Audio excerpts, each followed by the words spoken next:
अस्सलाम वालेकुम। आज हम बात करेंगे सूडान क्राइसिस पे कि बेसिकली सूडान में इस टाइम जो सिविल वार चल रही है वो उसकी क्या इश्यूज़ हैं, ठीक है। और आप सब ने अगर डेली बेसिस पे आप न्यूज़पेपर रीडिंग कर रहे हैं तो आपको पता होगा कि 15 अप्रैल से जो है वो सूडान की आर्मी और जो पैरामिलिट्री फोर्सेस हैं जिसको RSF रैपिड सपोर्ट फोर्सेस कहते हैं, उनके दरमियान जो है वो एक कॉन्फ्लिक्ट स्टार्ट हुआ है। उस कॉन्फ्लिक्ट के बारे में आज हम बात करेंगे। हम देखेंगे कि बेसिकली सूडान में क्या हो रहा है, किस वजह से हो रहा है और इसका बैकग्राउंड क्या है। इसकी आउटलाइंस जो हम टॉपिक डिस्कस करेंगे उसमें हम सबसे पहले कॉन्फ्लिक्ट को देखेंगे, बेसिकली कॉन्फ्लिक्ट है क्या, ठीक है। देन हम इसका बैकग्राउंड हिस्ट्री इसकी डिस्कस करेंगे कि सूडान में कब से सिविल वॉर चल रही है, इसकी जो है वो बैकग्राउंड क्या है और अभी करंट जो है वो सिविल वॉर करंट इशू जो है वो दो ग्रुप्स के दरमियान वो किस वजह से है। और देन हम इसकी कॉजेज़ पे ओवरव्यू लेंगे थोड़ा सा, बेसिकली इसकी कॉजेज़ क्या हैं, क्यों कॉन्फ्लिक्ट स्टार्ट हुआ, क्यों सिविल वॉर स्टार्ट हुई, ठीक है। और इसमें कौन कौन से एक्टर्स हैं जो अपना रोल प्ले कर रहे हैं। दैन हम इसकी रीजनल डायमेंशंस देखेंगे कि जो रीजनल कंट्रीज़ हैं, ठीक है, और जो इसके नेबरिंग कंट्रीज़ हैं सूडान के, वो उन सब का इस सिविल वॉर में क्या रोल है, किसकी साइड पे हैं और कौन सा जो है वो रोल प्ले कर रहे हैं, एज ए मीडिएटर काम कर रहे हैं या फिर इस सिविल वॉर को जो है वो कम करने के लिए अपना रोल प्ले कर रहे हैं, ख़त्म करने के लिए अपना रोल प्ले कर रहे हैं, ठीक है। देन हम ग्लोबल डायमेंशंस देखेंगे सूडान क्राइसिस की, कि जो ग्लोबल पार्ट्स हैं जिसमें हमारे पास आ जाता है US, चाइना एंड रशिया। ये कंट्रीज़ जो हैं वो वेस्ट है, ठीक है। ये क्या रोल प्ले कर रही है सूडान क्राइसिस में, सिविल क्राइसिस जो अभी सूडान में मौजूद है, जो 15 अप्रैल से अगेन कॉन्फ्लिक्ट जो है वो स्टार्ट हुआ है, ठीक है। अभी हम इसको स्टार्ट करते हैं। सबसे पहले हम कॉन्फ्लिक्ट देखते हैं कि बेसिकली कॉन्फ्लिक्ट है क्या। ये आपको सूडान का मैप नज़र आ रहा है, ठीक है। आप देखें कि सूडान के जो नेबरिंग कंट्रीज़ हैं और ये सब जो कंट्रीज़ हैं सूडान की नेबरिंग, इनमें अगर आप थोड़ा सा न्यूज़ से अपडेट रहते हो तो आपको पता होगा इन सब कंट्रीज़ की जो पॉलिटिकल सिचुएशन है वो इतनी कोई स्टेबल नहीं है। सब में कहीं ना कहीं वॉर्स चल रही हैं, सिविल वॉर्स चल रही हैं या पॉलिटिकल इंस्टेबिलिटी चल रही है, पॉलिटिकल अनरेस्ट चल रहा है, ठीक है। मतलब इतनी जो गवर्नेंस है वो अच्छी नहीं है सब कंट्रीज़ की। तो अभी हम इसको कॉन्फ्लिक्ट को डिस्कस करते हैं कि 15 अप्रैल से on 15 April armed conflict broke out between RSF which is called rapid support forces led by general Mohamed Hamdan Dagalo, ठीक है, और commonly known as Hemedti and the Sudanese armed force led by general Abdel Fattah al Burhan in Sudan. अब basically issue क्या है, दो groups हैं, ठीक है। सूडान में दो ग्रुप्स हैं, एक जो है वो सूडान की आर्मी है, ठीक है, जिसको हम सूडान्स आर्मी कहते हैं और जिसका जो जनरल है वो है जनरल अब्दुल फतेह, ठीक है, अल बुरहान, वो उसका जनरल है जो सूडान्स आर्मी है। ये हो गया एक ग्रुप। अब है सेकंड ग्रुप कौन सा है, RSF, वो कौन सी है, रैपिड सपोर्ट फोर्सेस, जिसको हम पैरामिलिट्री फोर्स भी कहते हैं, ठीक है। सेकंड ग्रुप ये है। अब उसका जनरल कौन सा है, उसका जनरल है जनरल मोहम्मद हमदान डगैलो, ठीक है।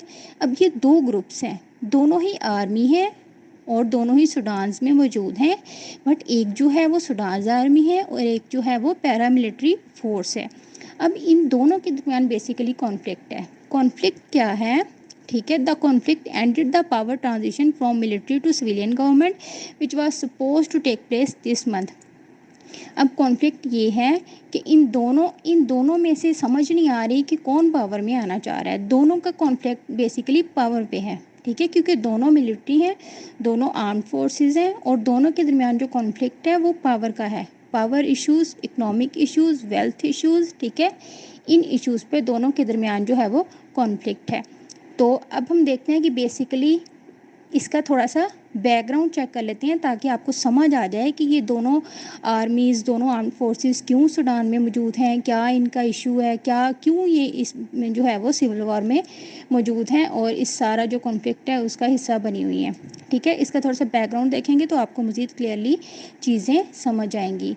अगर देखें तो जो साउथ सूडान है वो बेसिकली सूडान का ही पार्ट था, ठीक है, बट ये सेपरेट हो गया, इसने इंडिपेंडेंस ले ली। क्यों, क्या इश्यूज थे, बेसिकली जो सूडान का नॉर्थ पार्ट है उसमें ज़्यादा जो अक्सरियत है जो ज़्यादा मेजॉरिटी है वो है अरब मुस्लिम्स, ठीक है। और जो सूडान का साउथ पार्ट है वहाँ पे जो ज़्यादा लोग हैं वो हैं ब्लैक अफ्रीकन्स, क्रिश्चियंस, ठीक है। तो इन दोनों के दरमियान, इन दोनों नॉर्थ और साउथ के दरमियान सिविल वॉर जो है वो फ्रॉम 3 to 4 डेकेड जो है वो चलती आ रही है।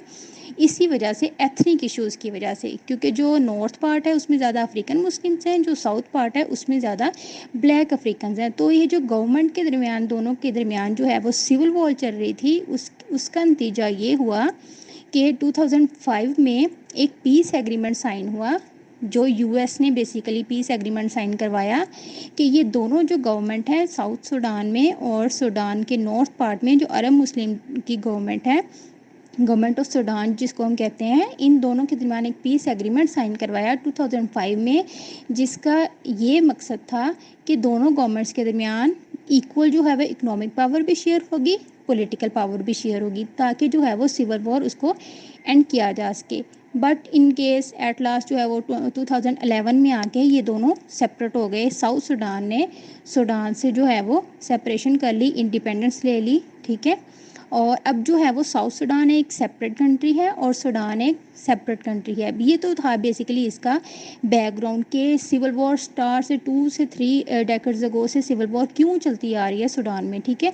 ये तो हो गया इसका थोड़ा सा एक बेसिक सी चीज़ कि अच्छा ठीक है, सूडान में जो है वो इस तरह से 2 ग्रुप्स हैं, ठीक है, मुस्लिम अरब मुस्लिम्स हैं और जो है वो हमारे पास ब्लैक अफ्रीकन क्रिश्चियंस हैं। इन दोनों के दरमियान एथनिक इश्यूज़ थे जिसकी वजह से सिविल वॉर चल रही थी।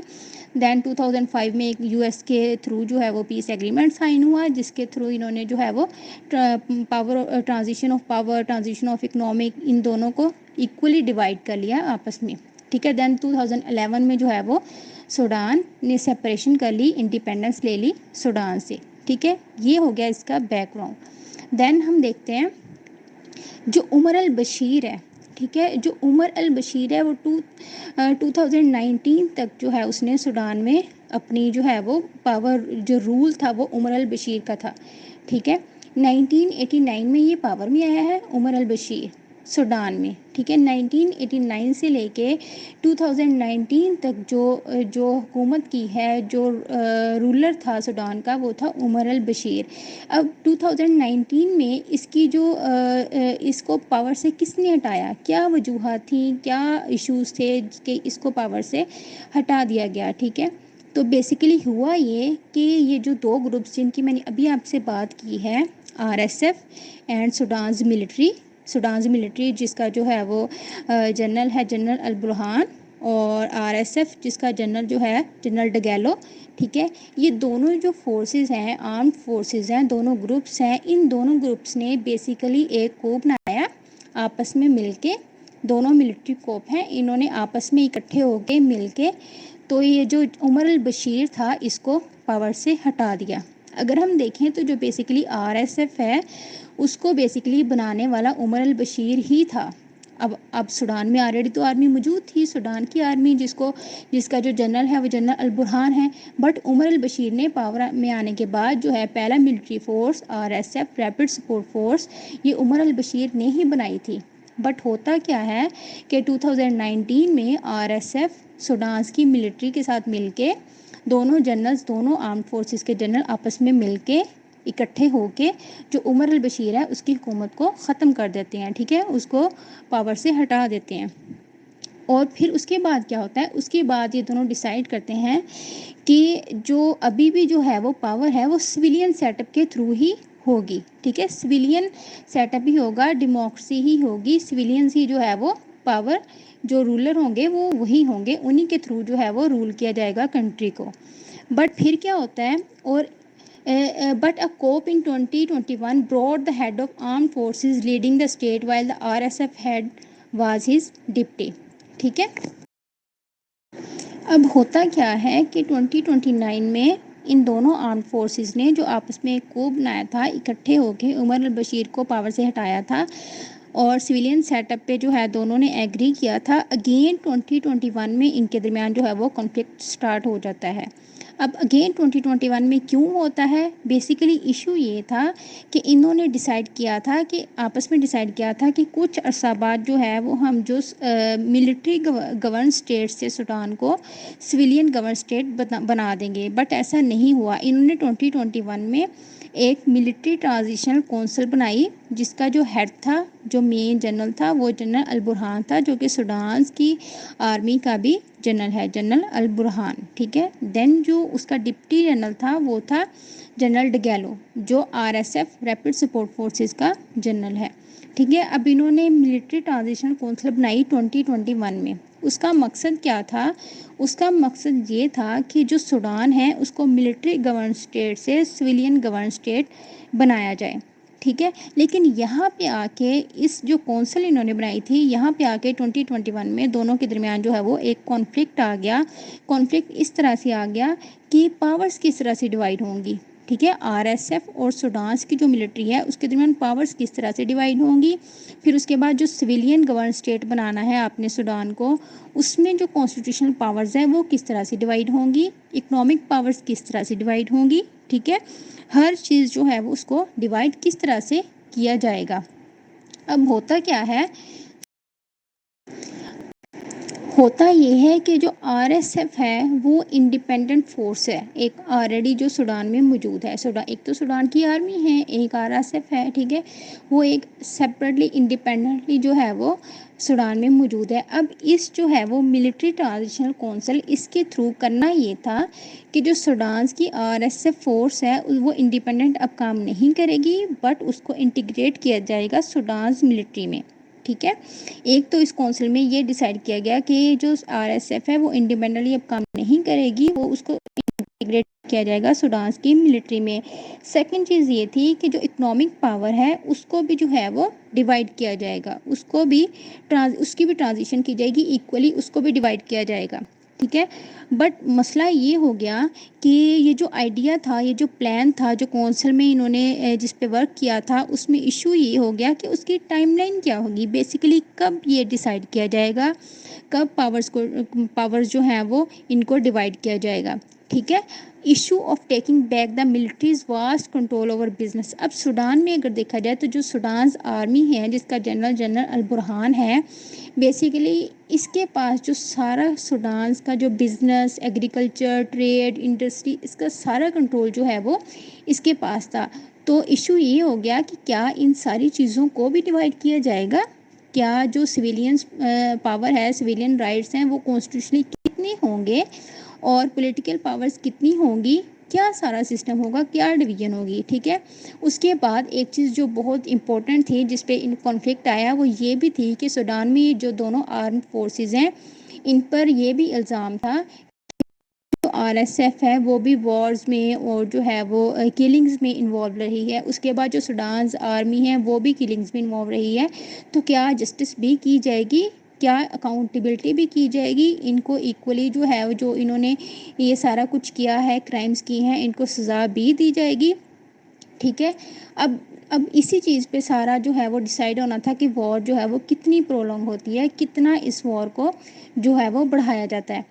क्योंकि अगर सारी चीज़ें इक्वली हो जाती हैं इस मिलिट्री ट्रांजिशनल काउंसिल के थ्रू जो 2021 में बनाई गई थी कि चीज़ों को डिवाइड किया जाएगा, पावर को डिवाइड किया जाएगा, इकोनॉमिक पावर्स को डिवाइड किया जाएगा, दैन जो है अकाउंटेबिलिटी होगी, जस्टिस शुड बी सर्व्ड। ठीक है। ये सब कुछ होगा।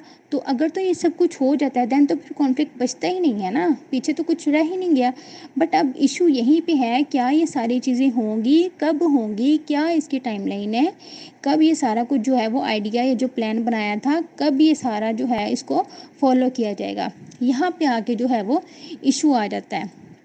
अब इस सारी चीज़ को समझने के लिए हमें इन दोनों जो सूडान की आर्मी है जिसका जनरल अल बुरहान है और जो दूसरी पैरामिलिट्री फोर्स है आरएसएफ रैपिड सपोर्ट फोर्स जिसका जनरल डगैलो है, हमें इन दोनों के दरमियान कंपैरिजन करना पड़ेगा कि बेसिकली पावर में कौन है, नेबरिंग कंट्री से कौन किसके साथ ज़्यादा पावर है, और डोमेस्टिक बेसिस पे हम देखें, ऑन पेपर्स देखें तो कौन ज़्यादा पावर में है। अगर देखा जाए तो जो आरएसएफ है जिसको उमर बशीर ने ही बनाया था, ठीक है। और इसका जो बेसिक कंट्रोल है ना वो दारफोर रीजन में है, ठीक है, नॉर्थ साइड पे लीबिया के साथ, ठीक है।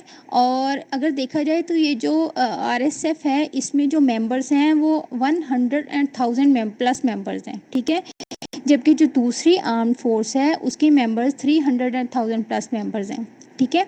और जो सूडान की आर्म्ड फोर्स है उसका जो बेसिक कंट्रोल है वो साउथ साइड पे है। और जो उमर अल बशीर ने बनाई थी RSF फोर्स उसका जो बेसिक कंट्रोल है ज़्यादा वो दारफोर रीजन की साइड पे, लीबिया की साइड पे, नॉर्थ साइड पे मौजूद है, ठीक है। अब होता क्या है, अगर पावर्स में देखे जाएं तो ज़ाहिर है जो सूडान की आर्मी है वो ज़्यादा है ऑन पेपर्स पे, बट अगर हम ओवरऑल देखें तो जो RSF फोर्स है वो ज़्यादा स्ट्रॉन्ग है, क्योंकि जो रीजनल कंट्रीज़ हैं जैसे सऊदी अरब है, UAE है, वो दोनों कंट्रीज़ जो हैं वो RSF के साथ हैं। और इंटरनेशनली भी रशिया से जो है वो सपोर्ट RSF को मिल रही है। बट अगर हम डोमेस्टिक वे में देखें तो जो आपकी नेबरिंग कंट्रीज़ जेपिट है, ठीक है, उसका जो है जो ज़्यादा साथ वो किसके हैं, सूडान की आर्म्ड फोर्स के साथ, ठीक है। तो ये तो हमने इन दोनों का थोड़ा सा कंपैरिजन कर लिया ऑन पेपर्स, ठीक है। ऑन ग्राउंड के जो है वो सूडान की आर्मी कहाँ पर मौजूद है, उसकी कितनी पावर्स हैं, और डोमेस्टिकली और रीजनली और ग्लोबली, ठीक है। और इस तरह जो RSF है उसका क्या सीन है। तो अब हम इसको देखते हैं कि इसमें बेसिकली रीजनल डायमेंशंस क्या हैं कॉन्फ्लिक्ट की, रीजनल जो प्लेयर्स हैं, रीजनल जो एक्टर्स हैं वो क्या रोल प्ले कर रही हैं, ठीक है। लेकिन अब देखने में ये आया है कि अभी तक करंटली अभी तक जो है वो किसी भी रीजनल कंट्री ने कोई इम्पोर्टेंट जो है वो साइड नहीं ली RSF की या सूडान आर्मी जिसका जनरल बुरहान है, ठीक है। उन्होंने अभी तक इंटरेस्ट अपने शो नहीं किए, बट फ्यूचर में हो सकता है कि शो किए जाएं जैसे ही सिविल वार जो है वो कॉन्फ्लिक्ट जो है वो प्रोलॉन्ग होता है, ठीक है। अब नेबरिंग कंट्रीज़ को देखते हैं। आप मैप में देखें कि सूडान की जो नेबरिंग कंट्रीज़ हैं वो 7 कंट्रीज़ हैं, जिसमें लीबिया आ जाता है, जिपिट है, ठीक है। उसके बाद चाड है, सेंट्रल अफ्रीकन रिपब्लिक है, साउथ सूडान है, इथोपिया है और इरिट्रिया है, ठीक है। अब ये 7 जो कंट्रीज़ हैं, जो नेबरिंग कंट्रीज़ हैं, रीजनल कंट्रीज़ हैं, ये किसके साथ हैं। जो सूडान में सिविल वॉर चल रही है, कॉन्फ्लिक्ट चल रहा है between Sudan armed forces and paramilitary force RSF, तो ये किसके साथ हैं, किसकी साइड पे हैं, ठीक है। तो और उसके बाद जो है रेड सी के क्रॉस जो है वो सऊदी अरब भी मौजूद है, जो कि एक रीजनल ही एक्टर बन जाता है, क्योंकि RSF जो है उसने ड्यूरिंग यमन वॉर सऊदी अरब के लिए फाइटर्स प्रोवाइड किए थे, ठीक है। उसके बाद UAE आ जाता है, ठीक है। अब इन सब कंट्रीज़ का सूडान की सिविल वॉर में क्या रोल है, और सूडान में जो सिविल वॉर है उसका इन सब कंट्रीज़ पे क्या इम्पैक्ट पड़ता है, इन दोनों चीज़ों को हम डिस्कस करेंगे। अब अगर हम इम्पैक्ट की बात करें तो सबसे पहले तो जो सूडान में सिविल वॉर चल रही है उससे बहुत ज़्यादा जो है वो रेफ्यूजीज़ प्रॉब्लम आएगा इन सब नेबरिंग कंट्रीज़ में। सूडान से जो रेफ्यूजीज़ हैं वो बहुत ज़्यादा जो है वो मूव ऑन करेंगे टुवर्ड्स नेबरिंग कंट्रीज़। और अभी हमने देखा भी था कि जब ये 15 अप्रैल से कॉन्फ्लिक्ट स्टार्ट हुआ है तो बहुत ज़्यादा जो है वो रेफ्यूजीज़ की फॉर्म में लोग जो हैं उन्होंने दूसरी कंट्रीज़ की तरफ मूव ऑन किया है। अब आपको पता है कि ऑलरेडी जो है वो बहुत से इश्यूज़ हैं। ये सारी जो कंट्रीज़ हैं सूडान की neighbouring countries, regional countries, already due to Covid और इन सब कंट्रीज़ में जो है वो गवर्नेंस भी इतनी अच्छी नहीं है, पॉलिटिकल अनरेस्ट भी चल रहा है, सिविल वॉर्स भी चल रही हैं। तो इन सब के जो वो इतने जो पॉलिटिकल इश्यूज़ और ये सब कुछ, इनकी इकोनॉमिक पावर इतनी स्ट्रॉन्ग नहीं है, और ऊपर से इतना ज़्यादा जो है वो रेफ्यूजीज़ का जो है इन सब को होस्ट करना पड़ेगा रेफ्यूजीज़ को। तो ये बहुत बड़ा जो है वो एक इशू बन गया है सूडान की नेबरिंग कंट्रीज़ के लिए। उसके साथ साथ जो है वो हमने देखा है कि मोर देन जो 40,000 रेफ्यूजीज़ हैं उन्होंने जो है वो ड्यूरिंग इस क्राइसिस, सूडान क्राइसिस जो अभी करंट है उसमें जो है वो माइग्रेशन की है टुवर्ड्स नेबरिंग कंट्रीज़, ठीक है। तो अब ये जो सारी कंट्रीज़ हैं इसके रीजनल इनको भी इश्यूज़ आ रहे हैं। उसके साथ साथ अगर हम इसको कंट्री बाय कंट्री देखें, इस पे इम्पैक्ट्स देखें तो जो जो लीबिया है, ठीक है, उसमें उसका ऑलरेडी जो है वो मिलिट्री कनेक्शंस हैं विद आरएसएफ। आरएसएफ मैंने आपको बताया था पहले कि उसका जो ज़्यादा कंट्रोल है वो नॉर्थ साइड पे है, दारफोर रीजन के साथ, ठीक है। ये नॉर्थ साइड है सूडान की, और यहाँ पे लीबिया मौजूद है, और यहीं पे जो है वो सूडान का दारफोर रीजन मौजूद है। जो आरएसएफ है उसका ज़्यादा कंट्रोल है इस साइड पे, ठीक है। तो अब जो लीबिया है वो ऑलरेडी आरएसएफ के साथ मिलिट्री पावर शेयर कर रही है, तो जो लीबिया है वो ज़्यादा अगर अगर बात आ जाती है साइड लेने की, तो लीबिया जो है वो किसके साथ है, आरएसएफ के साथ। खलीफा हफ्तार अभी करंटली जो लीबिया में मौजूद हैं, रूलर हैं, वो इनका भाव होगा, इनका जो है वो व्यू पॉइंट जो ज़्यादा होगा वो होगा आरएसएफ के साथ। उसके बाद जो साउथ सूडान है, साउथ सूडान में ऑलरेडी जो है वो बहुत ज़्यादा रिफ्यूजीज़ इश्यूज़ आ रहे हैं, ठीक है। और साउथ सूडान ऑलरेडी सूडान से सेपरेट भी हुआ है 2011 में, ठीक है। उसके बाद जो इरिटेरिया और चाड हैं, ठीक है, चाड भी दारफोर रीजन के साथ है और यूएस अलाई भी है ये, ठीक है। उसके बाद जो सेंट्रल अफ्रीकन रिपब्लिक आ जाता है, जिपिट और इथोपिया। यहाँ पे एक बहुत इंपॉर्टेंट पॉइंट है, जिपिट और इथोपिया। जो सूडान और जिपिट हैं, ये दोनों आपस में मिल के इथोपिया के साथ जो है वो इसके अगेंस्ट जो है वो हाइड्रो पॉलिटिक्स पे इनके दरमियान जो है वो ऑलरेडी इशू चल रहा है, ठीक है। तो इसमें इथोपिया का भी रोल प्ले हो जाएगा, इस पर भी इफेक्ट होगा, ठीक है। उसके बाद अगर हम रेड सी के क्रॉस सऊदी अरब को देखें, यूएई को देखें, तो सऊदी अरब और यूएई जो है वो ऑलरेडी आरएसएफ ने इनको फाइटर्स प्रोवाइड किए थे ड्यूरिंग यमन वॉर, ठीक है। तो ये भी बेसिकली आपको पता है कि आरएसएफ की तरफ ही होंगे, बट इन पे भी जो है वो इफ़ेक्ट्स तो आएंगे बिकॉज अभी जो है वो सूडान आर्मी जो है वो भी मौजूद है, जिसका जनरल अल बुरहान है, ठीक है। और जैसे यूएस जो है आपको पता है वो हर कंट्री में इंपॉर्टेंट रोल प्ले कर रहा है। ड्यूरिंग 2011 साउथ सूडान जब इससे सेपरेट हुआ था, तब भी जो बेसिकली इसमें रोल था वो यूएस का ही था। आपको पता है यूएस बात करता है वुमेन राइट्स की, ठीक है, ह्यूमन राइट्स की, वुमेन राइट्स की, ठीक है, तो डेमोक्रेसी की। तो उस सब में जो है वो यूएस का रोल भी प्ले हो जाता है। और सऊदी अरब आपको पता है ऑलरेडी जो है वो यूएस के ऑपोजिट डायरेक्शन में जा चुके हैं towards China and Russia. Then अगर हम इस पे बात करें रीजनल स्टेट के, ये सारा हमने डिस्कस कर लिया आरएसएफ का और जिपिट का। अब आ जाते हैं नेक्स्ट हम गल्फ़ जो मोनार्कीज़ हैं उसका, ठीक है, उसको भी हमने डिस्कस कर लिया कि यूएई जो है और सऊदी अरब है उस वो किस साइड पे जाएंगी। अब हमारा आ जाता है ग्लोबल डायमेंशंस के, ग्लोबल डायमेंशंस इस कॉन्फ्लिक्ट की क्या होंगी, यूएस है, रशिया है, चाइना है, वो किस साइड पे जाएंगी। अब अगर हम देखें तो वेस्ट जो है वो तो ऑलरेडी हमेशा से यही बात करता है ना डेमोक्रेटिक ट्रांजिशंस की, ठीक है। और उसके बाद उसने ऑलरेडी सूडान में जो है वो ये किया भी था, अभी मैंने आपको बताया 2011 में, ठीक है। बट अगर हम बात करें रशिया की तो और चाइना की, तो रशिया जो है उसके बारे में उस पर ये अभी ब्लेमिंग किया जा रहा है कि रशियन एक वैगनर ग्रुप है जो कि सूडान में मौजूद है, ठीक है। अब इस बात में कितनी सच्चाई है कितनी नहीं, इसको तो हम प्रॉपर्ली डिस्कस नहीं कर सकते बिकॉज़ ये वेस्ट जो है न्यूज़पेपर्स उन्हीं में ये बात की जा रही है। बट अगर हम देखें कि जो रशिया है वो सूडान की कोस्टल लाइन पे रेड सी के क्रॉस जो है वो एक नेवल बेस बना रहा है, ताकि जो रशिया है वो इंडियन ओशन तक अपनी एक्सेस ले सके।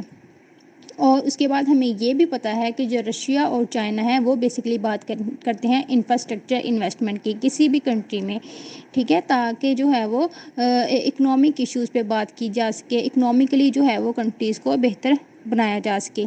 और जो यूएस है, जो हमारे पास वेस्ट है, वो बात करते हैं promoting democracy, human rights, women rights, ठीक है, इस तरह से। तो अगर हम देखें ओवरऑल इस मैप पे सब कंट्रीज़ को देखें तो सूडान की रीजनल कंट्रीज़ हैं जिपिट, चाड, साउथ सूडान, इथोपिया, इरिटेरिया, ठीक है। इन सब कंट्रीज़ पे भी इफ़ेक्ट आएगा। जो है वो रेफ्यूजी क्राइसिस भी हैं, ऑलरेडी पॉलिटिकल अनरेस्ट भी है, इकोनॉमिक क्राइसिस भी हैं, ठीक है। सूडान की सिविल वॉर से इन सब में जो है वो सूडान सिविल वॉर जो है वो मीडिएटर के तौर पे काम कर रही है, एडिंग फ्यूल टू फायर काम कर रही है, ठीक है। उसके बाद जो गल्फ़ कंट्रीज़ हैं जिनमें मेन एक्टर्स आ जाती हैं, सऊदी अरेबिया, यूएई, वो भी हमने देख लिया कि किस साइड पे हैं। देन हमने ग्लोबल एक्टर्स को भी देख लिया, रशिया, चाइना और यूएस जो है वो किस साइड पे हैं, ठीक है। अब बात ये है कि इशू एंड कैसे होगा। बेसिकली टू पावर्स हैं, तो अगर हम इसको कंक्लूड करें तो टू पावर्स में अब जो छोटी कंट्रीज़ हैं, जो चाड है, इथोपिया है, इरिट्रिया है, ठीक है, वो बेसिकली उसी की साइड लेंगी जो उस टाइम में जो जनरल ज़्यादा पावर में आ रहा होगा, जो विन कर रहा होगा, ठीक है। तो बट अगर तो ये कॉन्फ्लिक्ट अभी ख़त्म हो जाता है, सेटलमेंट हो जाती है दोनों जनरल्स के दरमियान इकोनॉमिक इश्यूज़ पे, पॉलिटिकल इश्यूज़ पे, ठीक है, और सिविलियन सेटअप पे, देन वेल एंड गुड। और अगर नहीं होता देन ये जो है वो रीजनल और नेबरिंग कंट्रीज़ इन सब के लिए जो है वो एक बहुत बड़ा एक क्राइसिस आएगा, और रेफ्यूजी क्राइसिस और बाकी सब जो है वो बड़े इश्यूज़ जो है वो फ्यूचर में हमें देखने पड़ सकते हैं, जिसमें ग्लोबल पावर्स के दरमियान भी कॉन्फ्लिक्ट हो सकता है। जैसे ऑलरेडी आपने देखा है कि रशिया यूक्रेन जो है वो क्राइसिस पे जो बड़ा एक ग्लोबल सेटअप था, ग्लोबल पावर्स था, वो ग्लोबल डायमेंशन सी वो चेंज हुई हैं बहुत ज़्यादा हद तक, और बाकी कंट्रीज़ ने भी अपनी जो है वो डायमेंशंस ली हैं इसमें। तो but let's see in future क्या होता है। अभी तक जो है वो इतनी ही अपडेट्स हैं। फिर मिलते हैं नेक्स्ट एपिसोड में इंशाल्लाह। तब तक के लिए अल्लाह हाफ़िज़।